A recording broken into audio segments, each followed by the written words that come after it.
What's up, you guys? If you're watching this, you are about to watch a pre-recorded video from our Land Scaling Summit 2024. If you enjoy it, please like and subscribe. You're going to see down below, we actually have a free school community to talk about scaling up your acquisitions. So if you're a land investor that is looking to grow the acquisition side of your business, if you're looking to close more deals, then go ahead, join our free school community. But with that, go ahead and check out this video. Hope you enjoy. Thanks. Now, our next speaker is somebody who's a dear friend of mine. He's like an older brother to me.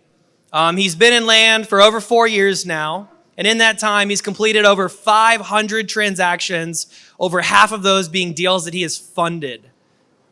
This man is somebody who, in my opinion, is land funding's best kept secret, who I've had the honor to work with. Will everybody please give a very warm welcome to our friend, Drew Haney. 3, 2, 1, 0.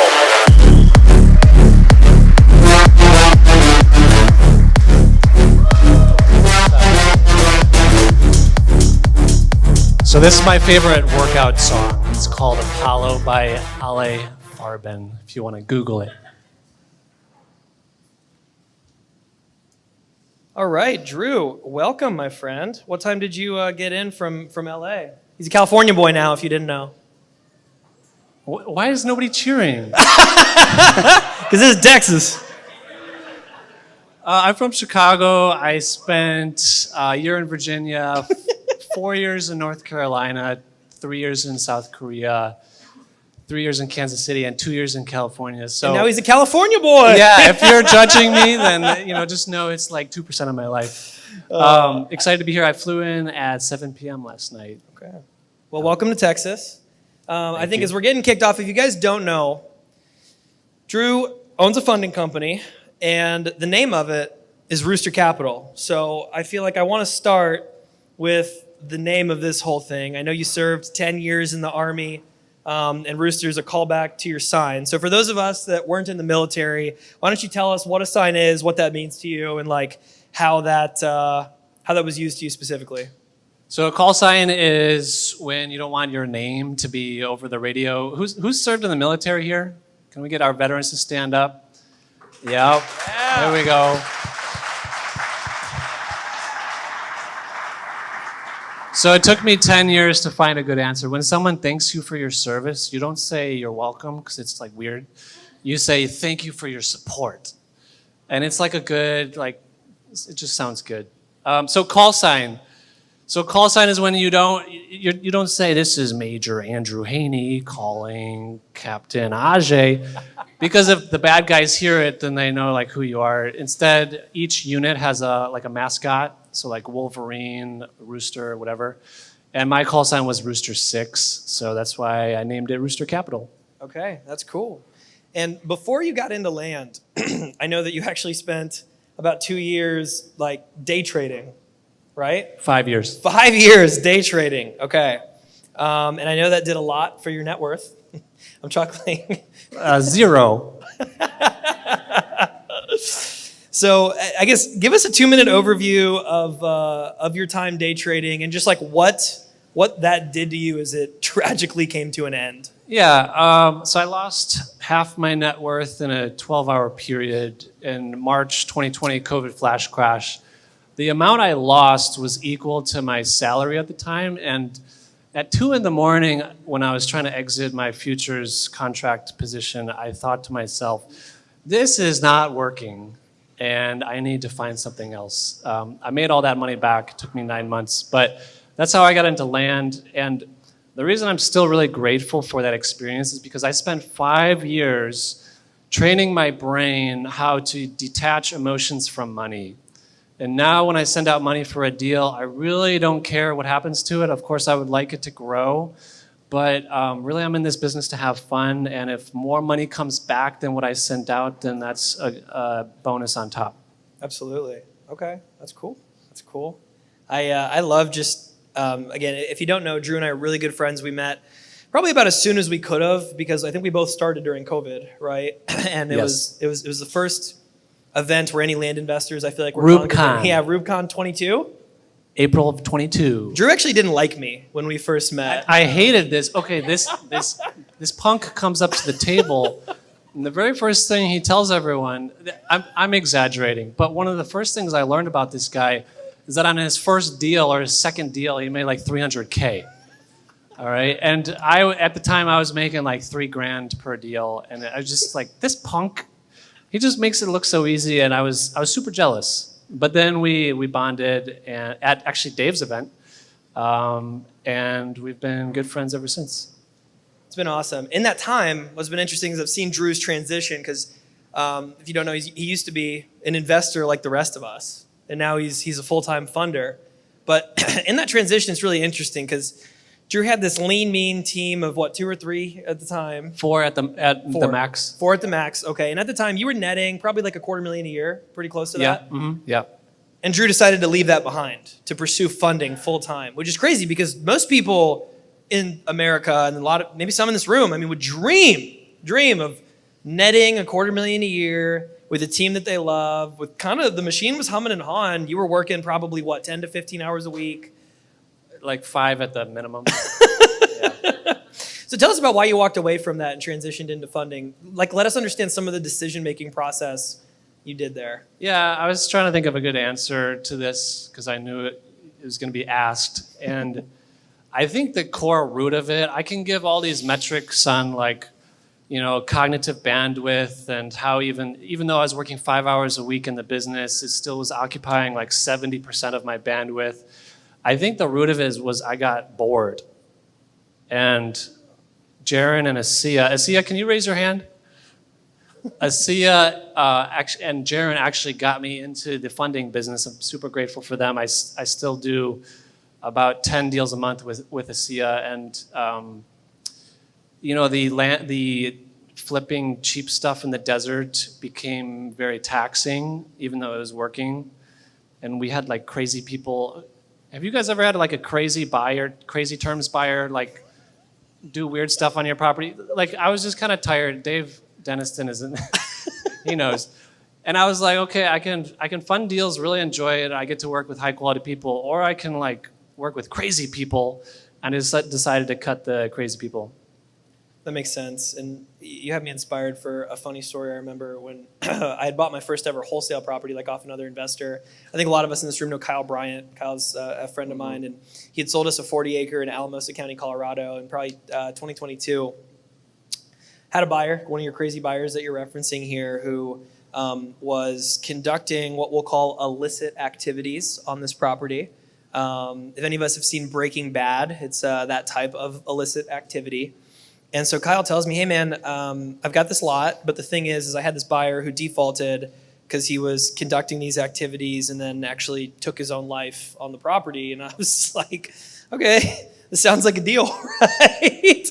Fast forward, I didn't know if any of the stuff was still on the property or, God forbid, a body, so I had a droner go out to find out. And droners are the real heroes in this business sometimes, because they'll go out anytime, anywhere. Pig. Yeah, like have you ever had a droner just get held at gunpoint or any of that type of stuff? I got held at gunpoint did I tell you? Oh, I forgot about it. Tell us the story. Yeah, so on Father's Day, this would have been like 2 years ago, I drove out to a 20-acre property in rural Missouri. It was 4 hours from Kansas City.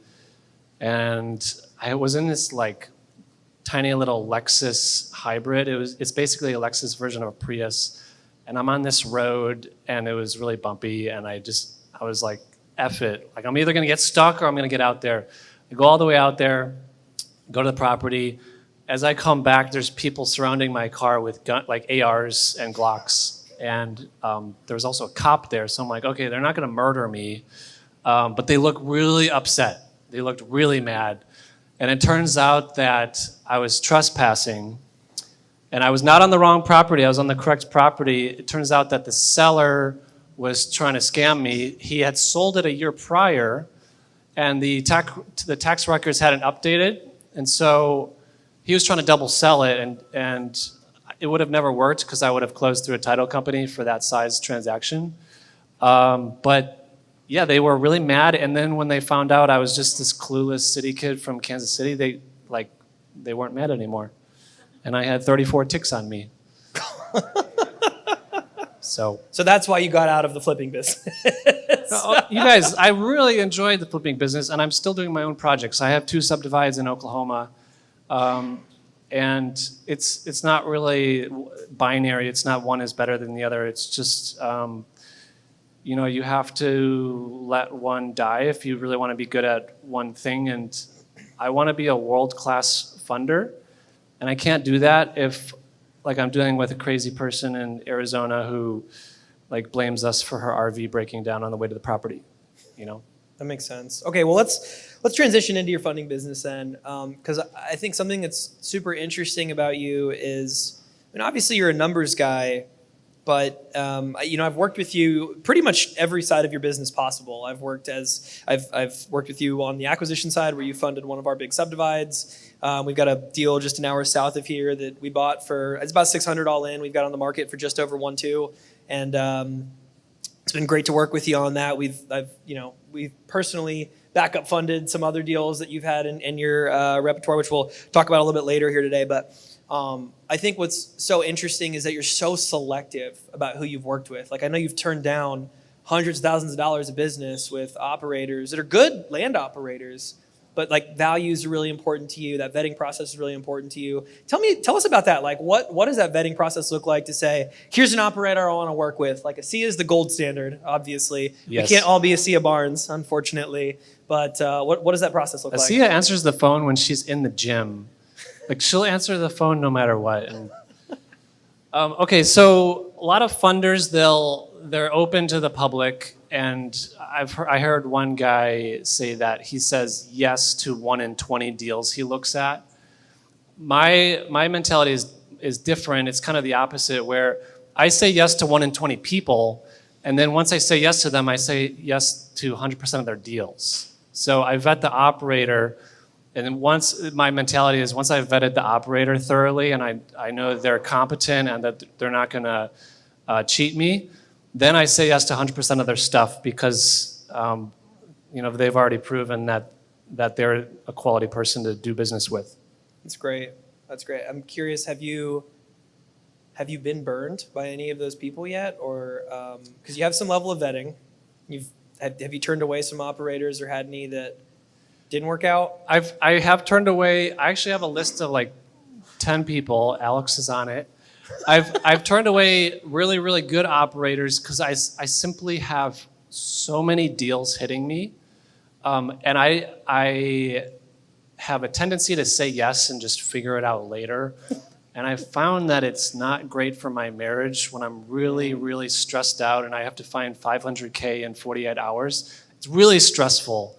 And if I say yes to everyone, then it will make that problem even worse. Okay, that makes sense. So what you're saying is adding more operators actually adds more variability versus just really good operators that bring in kind of consistent deal flow. Like, there's some more predictability when you work with just a handful of operators.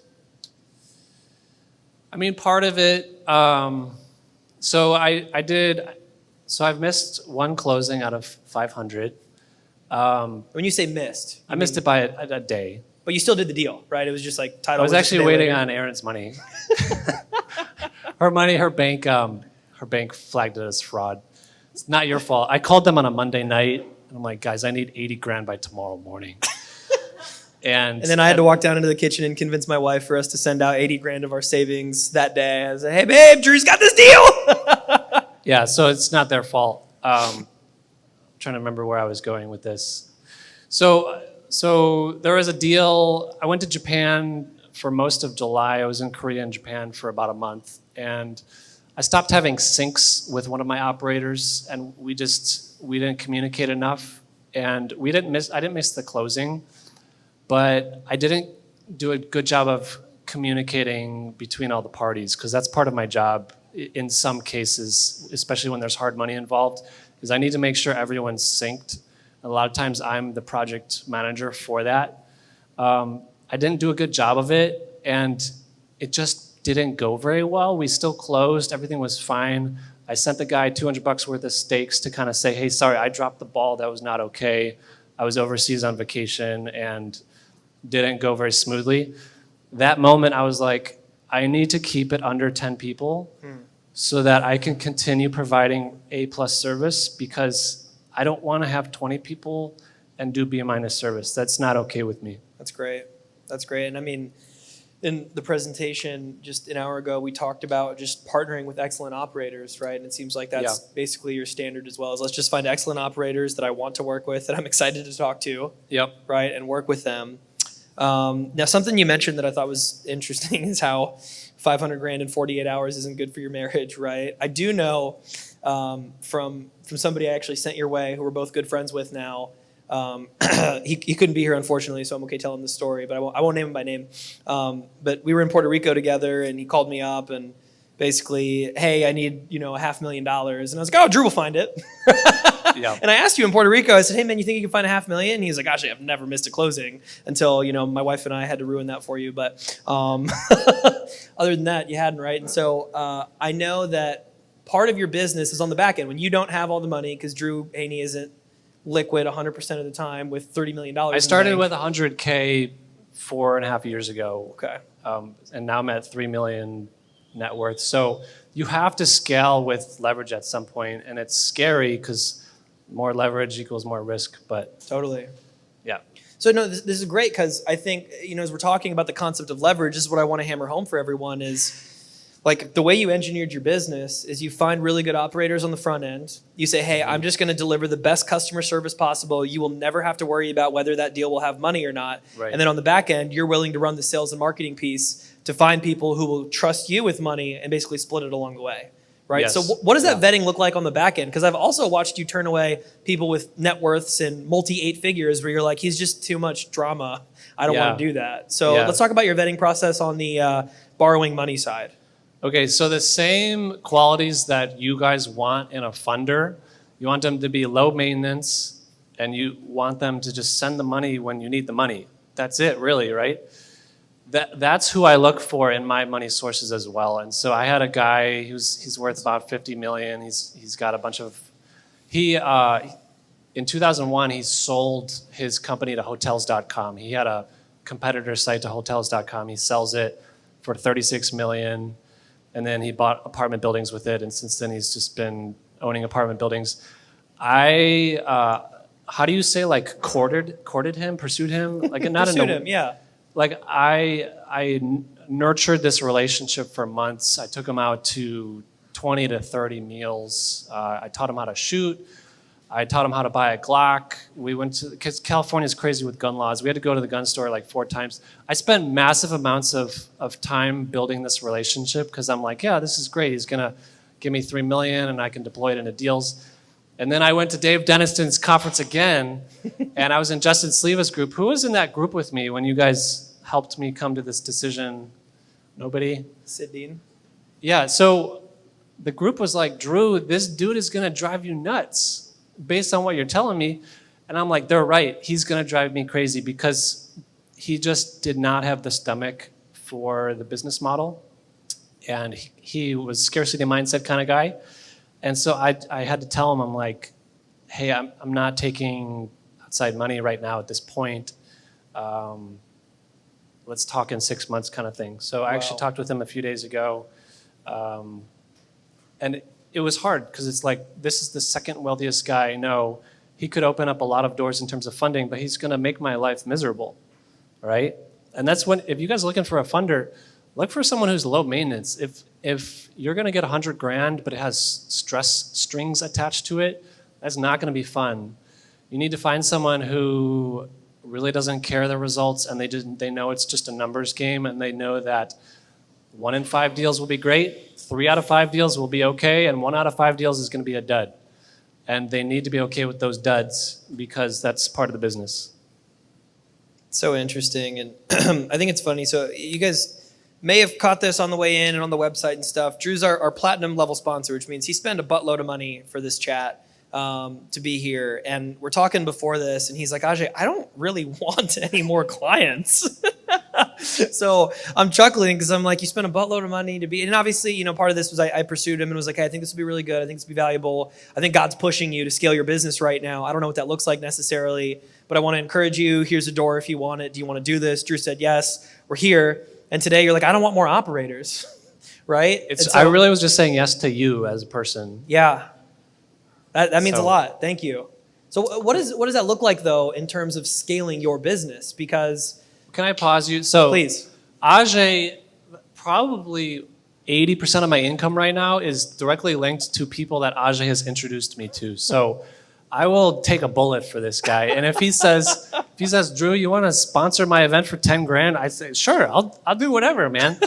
And so that's why I'm here is to support that means a to lot. support you. Thank you.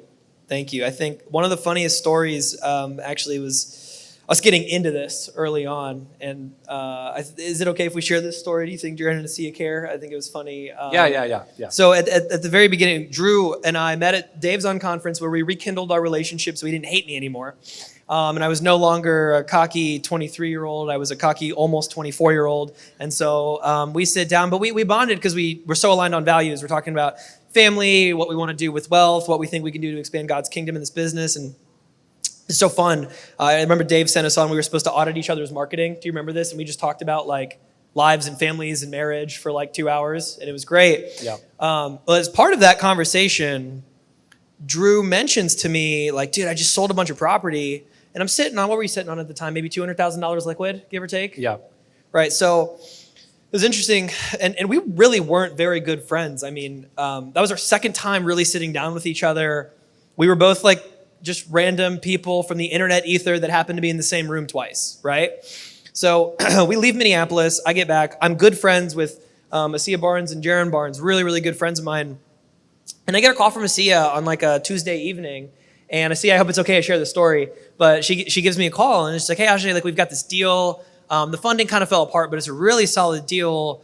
Do you know any funders that might be able to do this? We're needing 82 grand relatively quickly. I can't remember how close that closing was. It was what, maybe 48 hours? Do you remember?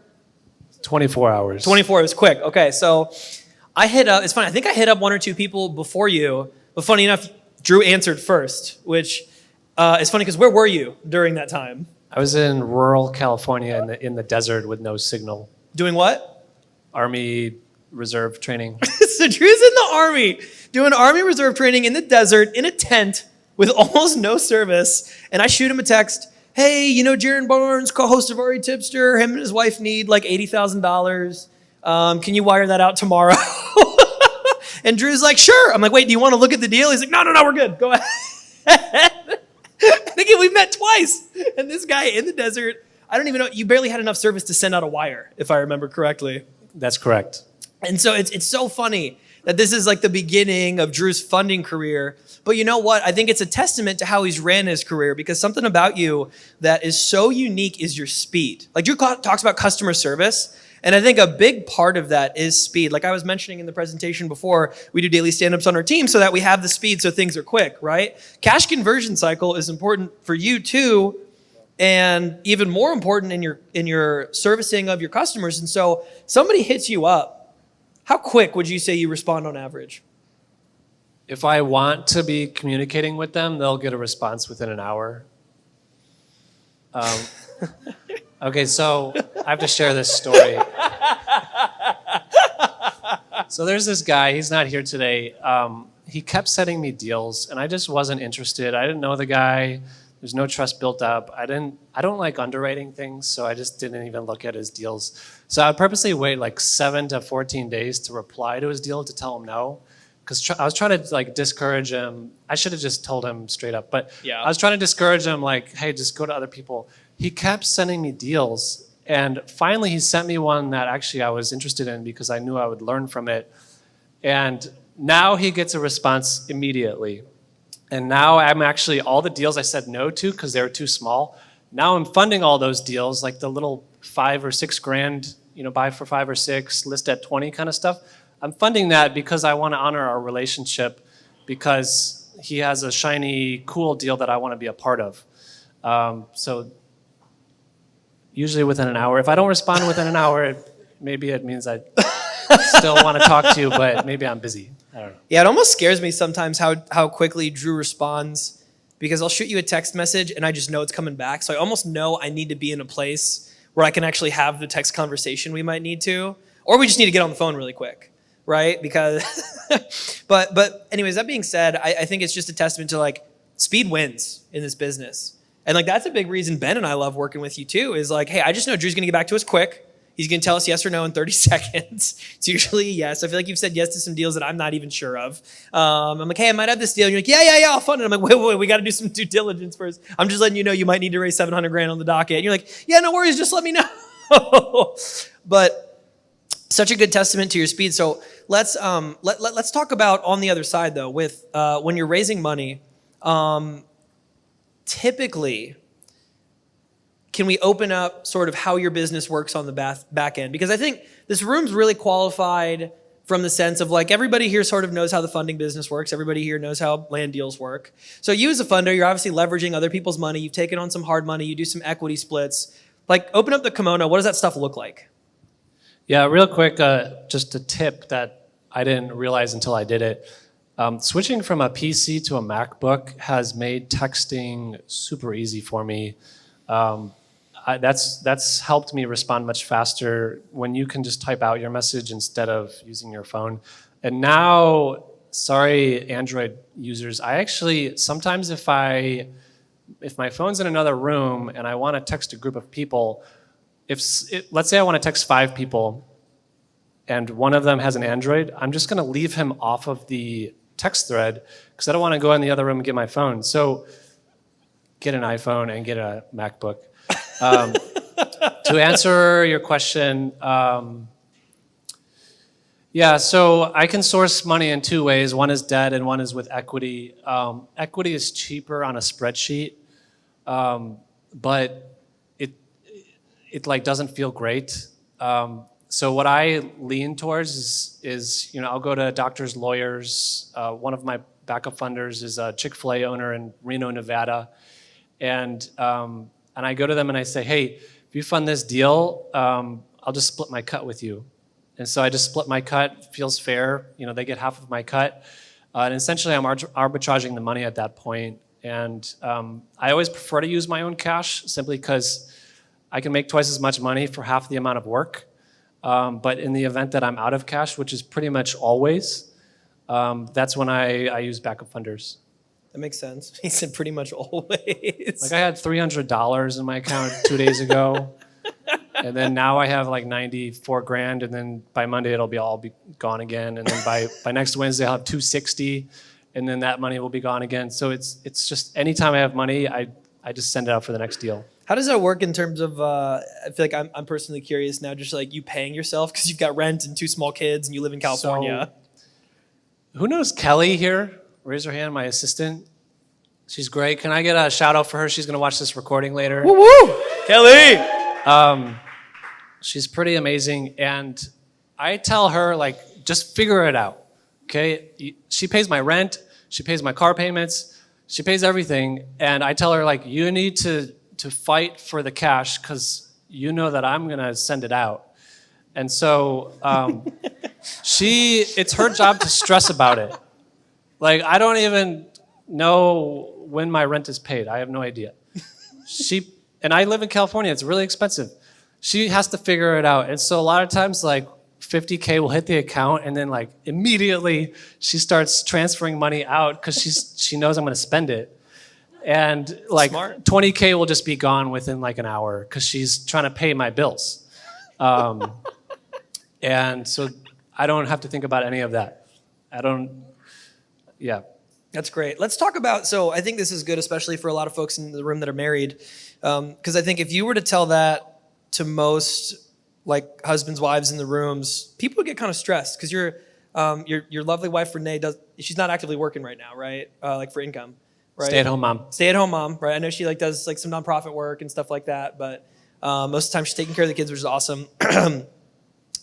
Talk about your relationship with Renee and like if that brings any stress into the home, what conversations you've had. Because I mean, guys, like we're all in land and like I think we'd be lying if we didn't say the cash flow is a little lumpy, right? And so I think that can stress out partners and homes sometimes where it's like, hey babe, we wait 3 months, we'll have another $250,000 in the bank, but right now, like, yeah, we it just is how it goes sometimes, right? So tell us about some of those conversations you've had. So Renee was supposed to be here, but she had to change flights because childcare stuff. She'll fly in tonight, and you guys will meet her tomorrow. So she was raised in a family of entrepreneurs where she saw that there's feast and famine type seasons, and there's seasons where you make a lot of money, seasons where you really have no money. And she's very, very comfortable. Her faith, she's one of the most faith-filled people I've ever known, and so she doesn't worry. She doesn't worry about it. I don't know how to explain it better than that. Yeah, she just doesn't even think about it. She doesn't even know what bank I use, guys. So if I died, really, Kelly, my assistant, would be the one who has to figure the stuff out, because my wife doesn't even know what bank I use. She just knows God provides for her, and she knows when she spends on the card, it's going to be there. That's incredible. So what did those conversations look like early in your marriage? I mean, was it always that way? Because you guys have been married, what, now, 7 years? I tried to budget, guys. I tried to budget, and my wife does not work like that. So we have no budget. We just wing it, and I just make sure I make more money than what I spend. So there you go. Okay, I like that. Okay, well, that's exciting. We're getting closer to the end here. I do want to talk a little bit about Kelly because we're hammering in on her. So I know, Drew, Kelly is obviously a big piece of your life. If you didn't catch that, she pays all his bills, makes sure money comes out of the bank account.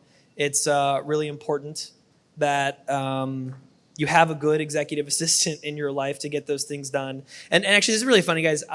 Not a lot of people know this, but a lot of my career, I just kind of copied Drew.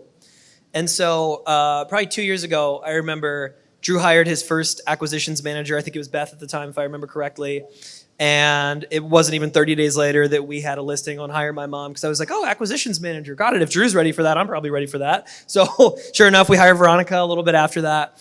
And then he hired his executive assistant, Kelly.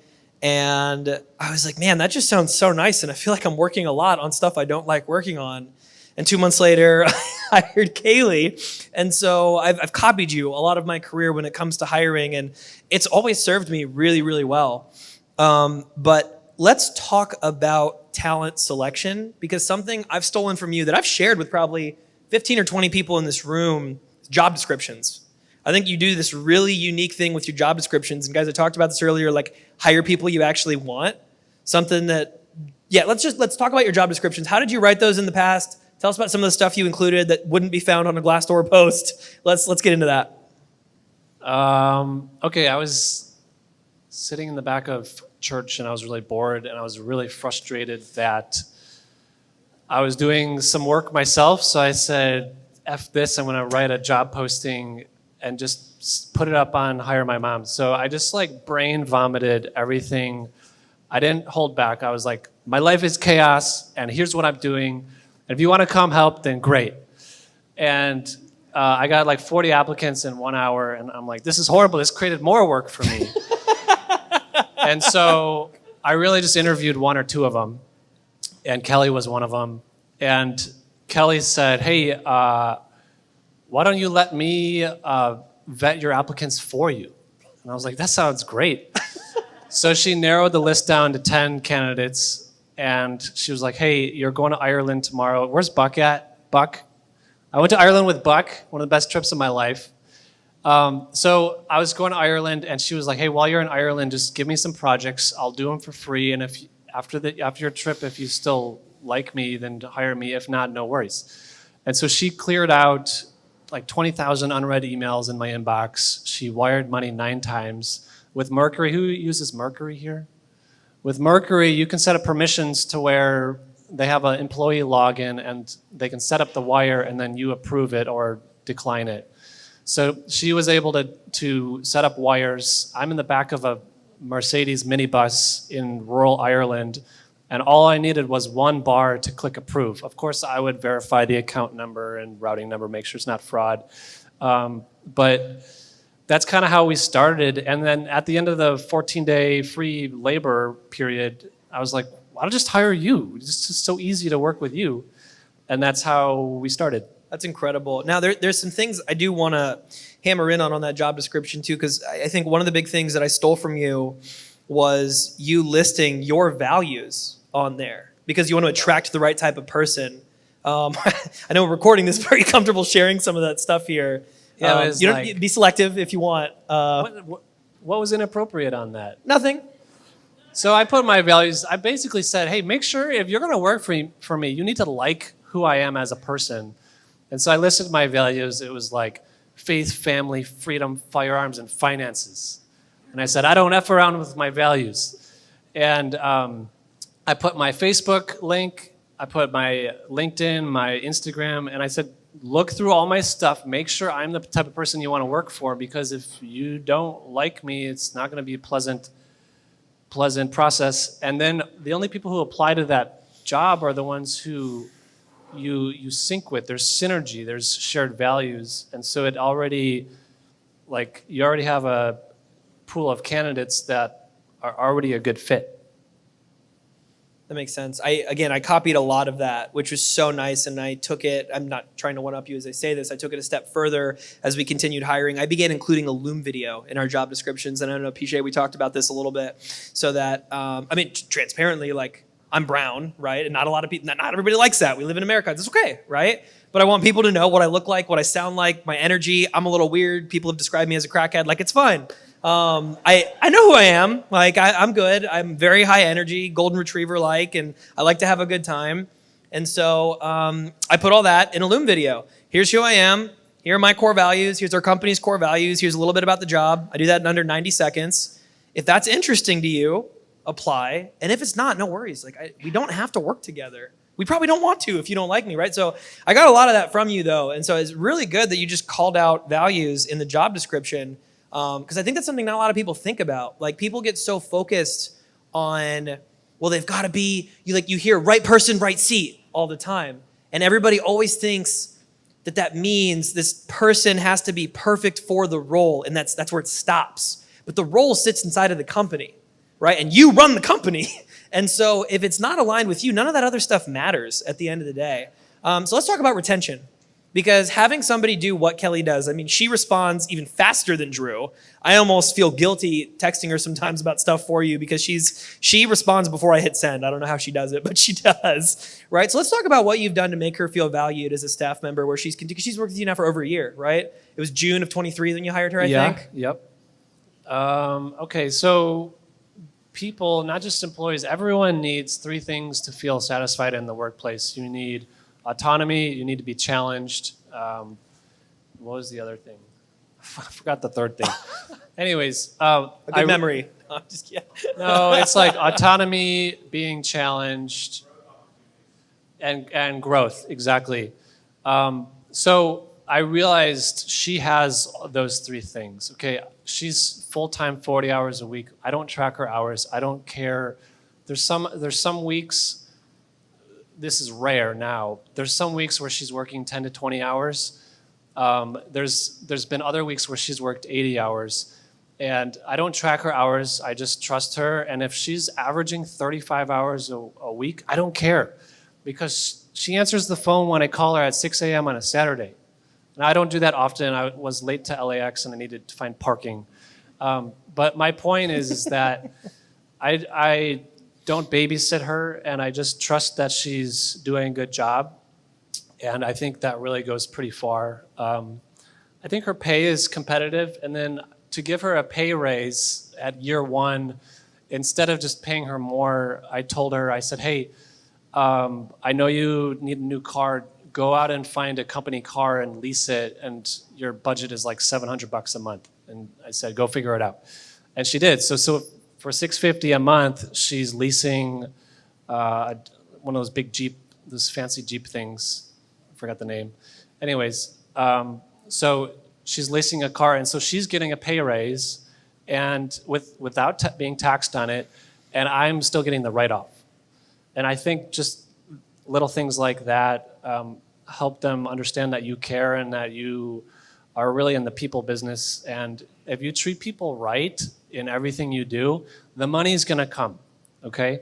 And so put people first, treat people right, and there's gonna be money left over for you at the end of the year.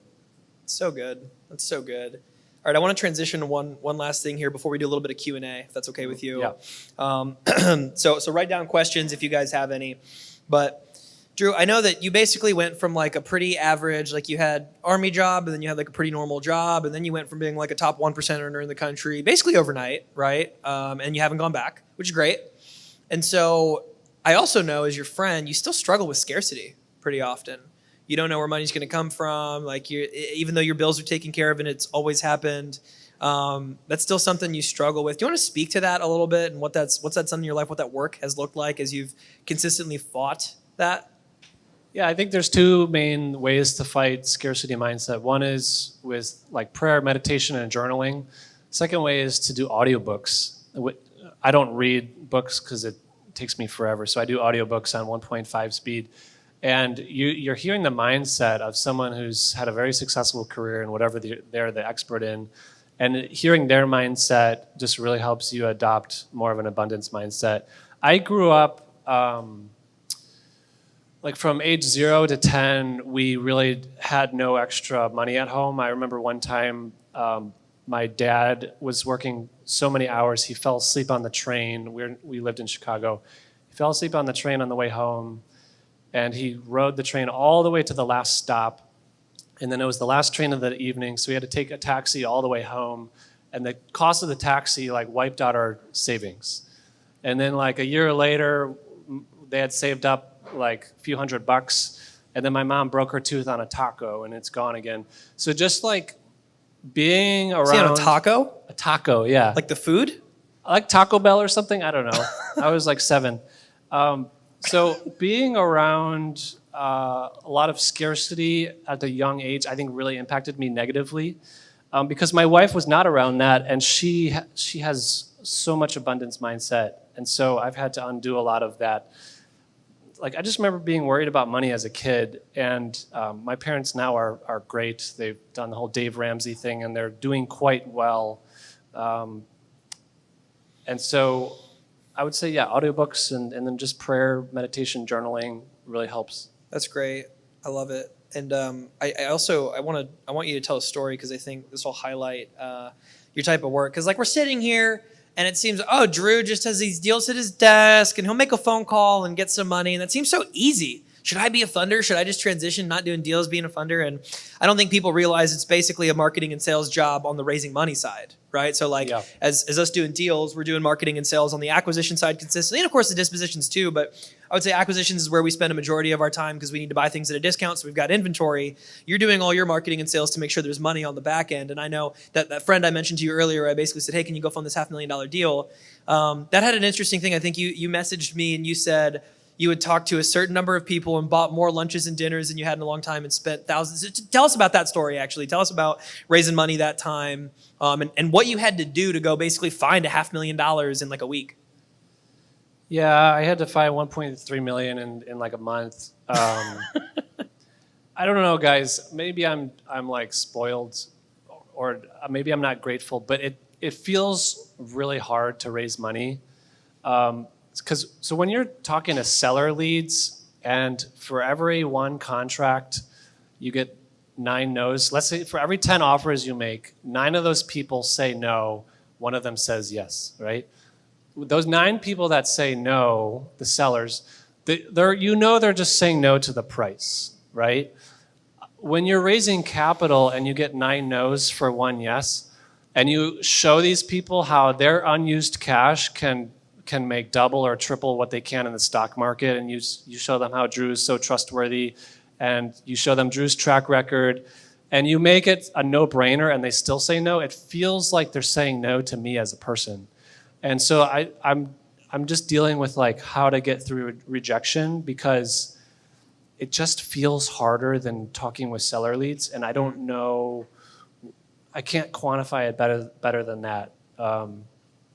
I don't know if that's a good answer. It's fair. It's funny too, because I mean, like we all know, if anybody's been in sales outside of land especially, you're like, dude, I'm literally trying to make you money. Like, yeah. You know, and why is this hard? I'm handing you money on a silver platter, which is why Aaron and I, we love funding some of your backup deals, because I know the asset, I know the operators, and you call me up and say, hey, I need 80 grand. You might make 15, 20 in the next 3 to 6 months. And all I have to do is I can comp a deal in 10 to 15 minutes. I'll send out a wire. And it's the closest to passive income in this business I've ever experienced. And I'm laughing because I think anybody in this business that's been in there for a couple of years or operated at any level knows. I think a lot of us got in because we thought it was going to be passive income, and it's far from, right? But for 99 down and 99 a month at 100 notes, you can scale out, right? But that being said, Drew, so I think we kind of need to close out here. Let's finish off with just if people want to connect with you, we'll do Q&A after. But if people want to connect with you, people want to work with you, either send you deals potentially, I don't know if you're already at that 10 and we're maxed out, or on the other side, if they have cash they're sitting on and they just want to fund some deals and maybe be more passive, how can they get a hold of you? What's the best way to reach out to you? Yeah, what are you looking for? my phone number is 847-902-4577. One more time for the people in the back. 847-902-4577. This guy I told you guys about how he kept sending me deals and I just kept delaying my response on purpose. The reason he got my attention is because he was persistent. And I knew that if he's this persistent with me, he's going to be persistent with sellers, with realtors, with buyers. And so just send me whatever you got and just be persistent. My email is drew@drew-haney.com. That's a sick handle.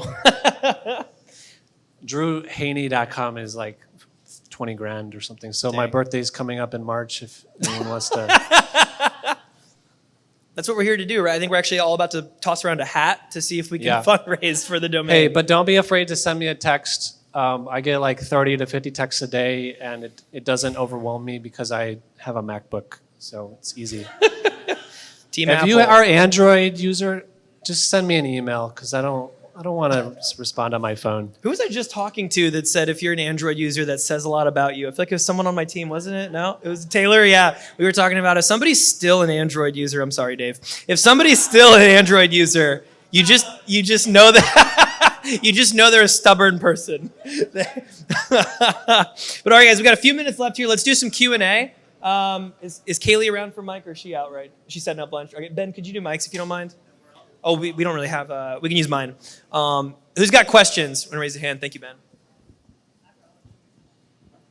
Android and iPhone. Stubborn but flexible. Okay. I was just wondering if you could share your book list on audio books. If you have like a list that you could share. Thou Shall Prosper is a business book written by a Jewish rabbi, and it's a very good high-level book on why a for-profit secular business is really, really good for the economy and for society. And it just makes you feel really good about being a business owner.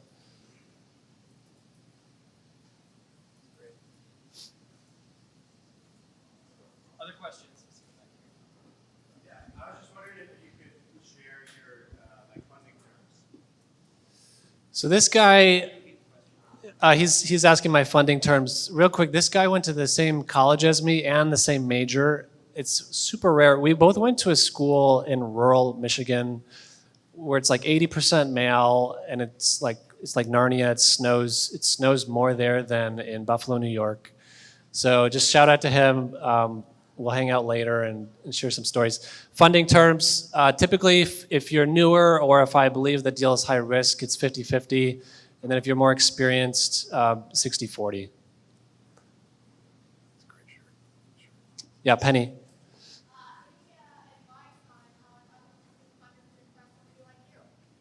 So I shot a lot of machine guns in the Army, and I have hearing damage. Any advice on how an up-and-coming funder could impress somebody like you? How a funder can impress me? Like a competitor? No, somebody that would want to work with you. Yeah, just be persistent. Okay, here's the thing, guys. People do business with people that they like. It's really just a popularity this is just grade school at a more advanced level. And so you need the magic happens in this business at these kind of conferences. You know how your mom says nothing good happens after 9 p.m.? In this business, everything good happens after 9 p.m., okay? If you go to bed early, you're missing out on some of the best relationships that you could be building. It doesn't. If you don't drink, that's fine. I'm fasting from alcohol right now. I'll still be out late. These relationships thrive when there's synergy, and there's synergy when you have fun together. And so I think that's really, really important. And a good question, Penny. And Penny cold called me. How did we connect? Yes, I did. I cold called you for a deal that I was looking for capital for. I actually got it fully funded, but the guy kept on moving the hurdle every week. And so I said, I might need some backup here. And so I reached out to one person who gave me your number. I had no idea who you were. And I called you up and pitched. And you said, I think you do what I do, and you should come meet my friends. And so that's why I'm here. Yeah, and the thing with Penny, I could immediately tell that she was competent. She knew what she was talking about. She's doing it full time, and that's the person that, even though we're technically competitors, I see her as a collaborator. We're going to learn together. We're going to grow together. And if someone's not a good fit for me, I'm going to send them to her, and vice versa. Where's Brad at? Brad DeGraw. Brad sent me 4 or 5 funding leads. I funded Colin's deal. That was a home run. Buy for 125, sell for 250. Sold in like 3 hours, guys. It went under contract the same day. So do not be afraid to collaborate with your competitors because it's a market where we can all win, and everyone comes to the table to feast. Okay, everyone eats in this business. And you need to have that kind of mindset, because if you see it as binary, like closed, like a limited pie, I think you're really going to struggle in this business.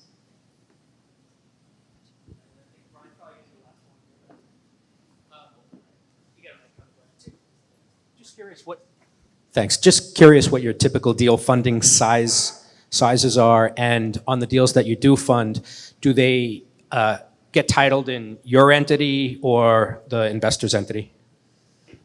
Yeah, so this is a little controversial. I actually prefer it's titled in their entity, and I can explain more why later.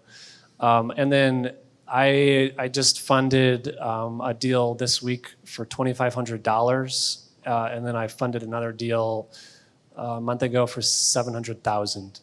So I'll do anything if I will have fun and I'll learn. And if you guys have ag land, if you've got stuff that's like 2 to 3 million and it's ag land, send it to me, because I know ag lenders that I've spent a lot of time nurturing these relationships with. One of them was sick, and Kelly sent him like chicken noodle soup when he was sick. I skip traced this guy's house, an ag lender. He was sick, and I sent him chicken noodle soup. So I have these relationships. If you have ag land that you think is too expensive, we can probably still do it if it's over 30 acres and over $300,000 buy price, and we could partner on it. And I'll do the debt, and then you operate the deal. Thank you, Drew.